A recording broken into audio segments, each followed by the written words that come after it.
With the world transfixed on the Persian Gulf, many have questioned whether Trump's unhinged outbursts are in fact the death rattles of a mortally wounded empire, isolated, paranoid, and lashing out at a world that he is convinced has betrayed him.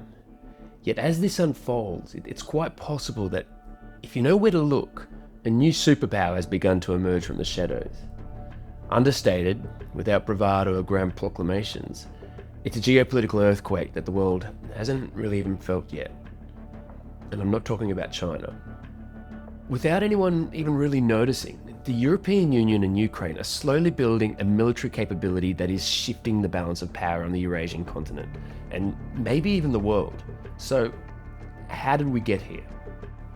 Let's go back to this time last year when the Russian army was painfully but inexorably bludgeoning its way forward on the battlefield, suffering horrendous casualties but still gradually overwhelming Ukrainian positions.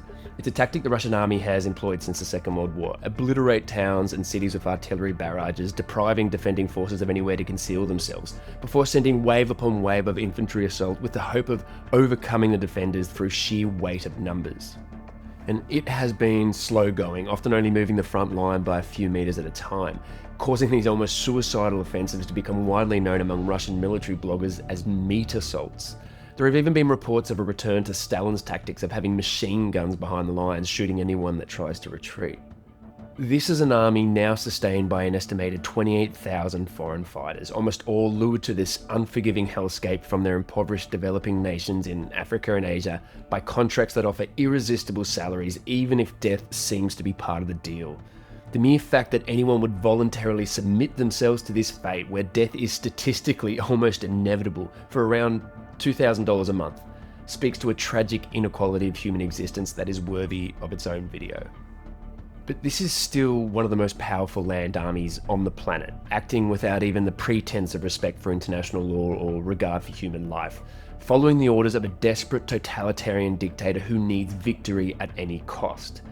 Yet, after more than 4 years of attritional war, almost nightly airstrikes, after having their vital energy infrastructure repeatedly destroyed faster than it can be rebuilt, despite the cessation of any US financial support and even the visible hostility from the White House, somehow Ukraine hasn't just survived, it's prevailed. So what happened?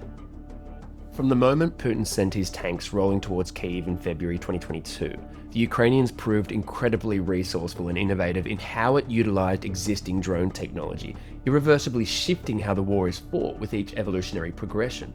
The Ukrainians were the first to begin mass-producing first-person view or FPV drones that could be equipped with explosives, transforming the battlefield within a few months.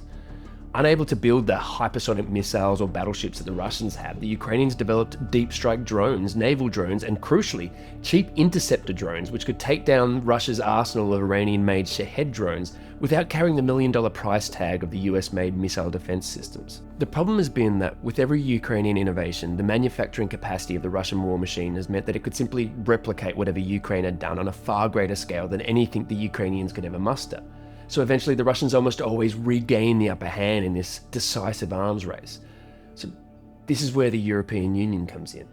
Recognizing that they were witnessing the future of warfare on their doorstep, EU leaders realized that Ukraine was no longer a weak and defenseless nation in need of charity. It was arguably the most innovative drone army in the world.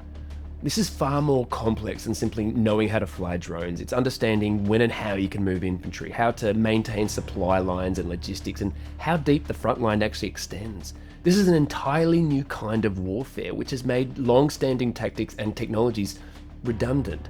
In some sectors of Ukraine, drones are now responsible for as much as 80% of battlefield casualties.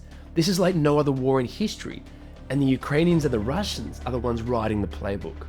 Ukraine already has almost 300 domestic companies developing drones to respond immediately to the real-world experience of their frontline troops, but it has lacked the ability to manufacture at the scale necessary to compete with Russia's total war manufacturing capacity. So the EU is encouraging their own defense manufacturing and robotics companies to partner with Ukrainian companies to mass-produce drones based on the first-hand experience of the soldiers that know how to use them.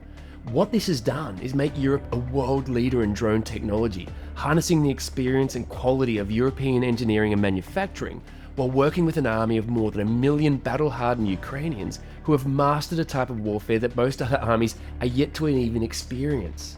Just as an example, last year, NATO invited a small Ukrainian drone unit to participate in war games in Estonia that featured 12,000 professional soldiers from 12 different NATO countries. Within hours, an entire NATO mechanized unit, effectively 2 battalions, were judged combat ineffective as a result of this one Ukrainian drone unit. And just as an aside, this is another reason why a US invasion of Iran is so unpredictable, because the US Army has never fought against drones, not like this. It's also why I think the government should be funding training for anyone who wants to learn how to fly a drone, and also provide subsidies for any manufacturer that could, if required, quickly mass produce drones for our military. But that's another video. Look, it's important, I'm absolutely clear about this. I'm not saying that Ukraine is now guaranteed to win this war, not by a long shot. Russia could very well regain the ascendancy at any point through an innovation of their own. But it's the fact that Europe has understood the opportunity that this presented, recognized the necessity to take it, and was able to actually coordinate this together. That gives me something that I haven't really had for a while. Hope. Because if you care about the fate of liberal democracy, of the values of the Enlightenment, and of a genuine rules-based order, then it requires Europe to have sufficient power to defend those values around the world, because no one else is going to do it. If Europe is weak, every democracy in the world will be weaker. Every pro-democracy movement will be weaker.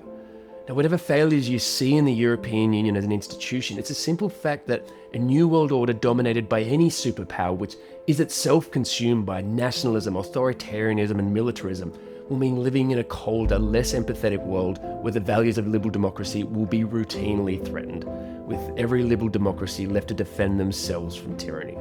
For the last 2 years, Russia has produced 4 times more heavy artillery than Europe and the USA combined. But because of this strategic investment, Europe and Ukraine aren't just outproducing the Russians, they're now making drones faster than they can even use themselves. Which means Ukraine and Europe now has the ability to use defense exports the same way that USA, China and Russia have for decades, as a means to influence global politics. Europe and Ukraine have the potential to forge an alliance that tips the global balance of power back in favour of the free world. At least, whatever remains of it. There's a long way to go, but for an Australian that lives more than 16,000 kilometres away from Brussels, just seeing Europe start to fight, that's all the hope I need to believe that maybe the future isn't as dark as it sometimes feels.